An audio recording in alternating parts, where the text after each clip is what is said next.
And with the way that Georgia has been playing all year offensively, even at that point, I thought to myself, this is going to be an incredibly steep hill to climb for this Bulldogs team.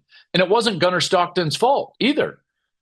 Namely, it's the fact that this team hasn't looked great when you're looking at the entirety of the year. This is one of the reasons why I picked Notre Dame in this game is I didn't think Georgia had enough offensively. And it turns out I was right.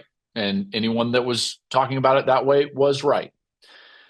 The other part of this game is I would just say late in that game, on the fourth down, backed up Notre Dame with about, what was it, 7 and change left in the game in the fourth quarter. And Notre Dame has the punt team on the field, and they run their punt team off the field and their offense on the field. And then the officials hold for the substitution, which is what they're supposed to do. And they hold for the substitution, and Georgia gets their defense onto the field. By the way, the official is going to sit there and hold for as long as possible. So I don't understand why Georgia didn't jog on the field slowly. The official will hold that snap if you're jogging on the field slowly because they're giving you sufficient time to match up.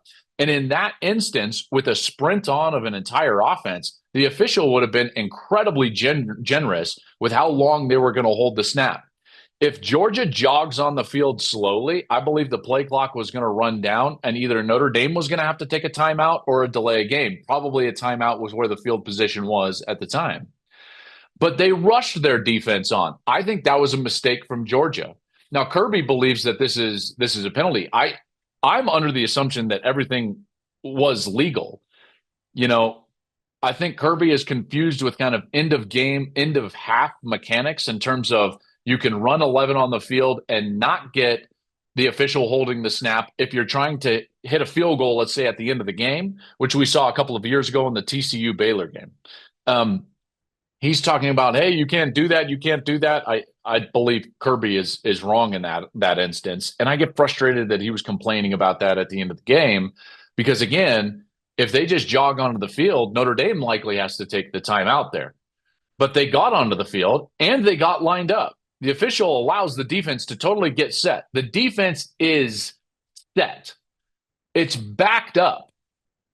If the instruction for that defense wasn't like, hey, like watch the hard count, then it's the wrong instruction. I don't believe Notre Dame had any intention of snapping the football. I think that entire sequence was meant actually to bait Georgia into taking a timeout. Because in a two-possession game, it was a 13-point margin at that time. And in a two-possession game with about 7 and change left, what you're looking for is a way to burn clock. And getting them to use their timeouts while they're not on offense is a way to basically steal a free 40 seconds. I think that's what Marcus Freeman was trying to do. Now, when you're trying to draw somebody offside, what your center is instructed on, if you get them in the neutral zone, snap the football. And as soon as the ball is snapped, then you're going to throw a fade down the left side or the right side, just whichever side you're going to throw and take a shot down the field. So Notre Dame executes it perfectly. Georgia totally fails in that situation. I think they failed from a coaching perspective. One, jog your defense onto the field. You got to jog your defense onto the field at that point. The ref will give you the time in order to substitute. And number two, the only instruction that your defense should have is watch the hard count. Watch the hard count.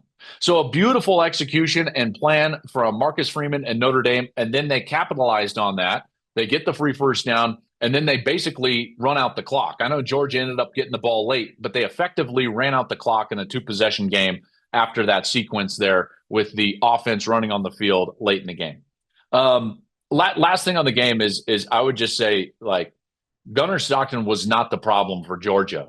The problem for Georgia was everything that we have seen all year long, and that's going to lead into this take that I have on Georgia.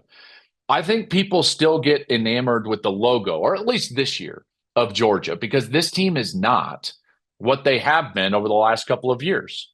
And we've talked about this during the course of this season, but I would just reiterate it this way. Over the last 3 seasons, Georgia has had blips of average play, you know, just like a one-off here or there where it's like, oh, that was a weird performance and they didn't play their best, in the midst of extended periods of great play. That's what the last 3 years have been from Georgia, and even prior to that as well. This year, it's been different. And I think if you're being honest with yourself, even as a Georgia fan, you would say that we had blips of great play in the midst of very average play. So the norm this year for Georgia was more the sluggish offense, the dropped passes, the lack of a running game. And that showed up again in this game against Notre Dame. There's still a couple of numbers out there that to me are just like staggering to think about when you're talking about a Georgia Bulldogs team under Kirby Smart.